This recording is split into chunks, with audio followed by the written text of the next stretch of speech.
Machegni jatend duond bura mar Thadwe Alliance e kuro kot kuro dwaro mondo jatend piny Migosi William Ruto obed motang' ahinya kod weche mabende owacho e lela kolero ni weche kata wach mincha ne owacho ne ok ni kare kata matin. Okot wacho ni Ruto chal kagima osebayo yo ka owacho ni weche mabende wacho ni weche ma wacho gin mago mabende kwedo jogo mabende seyo sirikande ka bende Ruto nchane wacho bende ne oikore matiyo gi yore duto e kedo kod ng'anyo mabende inyalo bibagi e pacho kae mar kwedo sirikande.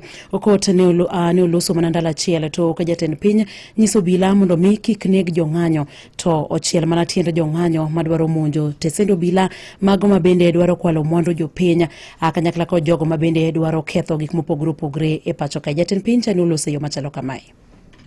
Anachukua moto, anaenda kuchoma biashara ya mtu, anaenda kuchoma mali ya watu wengine. Mtu kama huyo apigwe risasi miguu, aende hospitali, akienda kotini. Wasimuue, lakini wapige hii miguu ivunjike ndio aende kotini, aende hospitali, akienda kotini.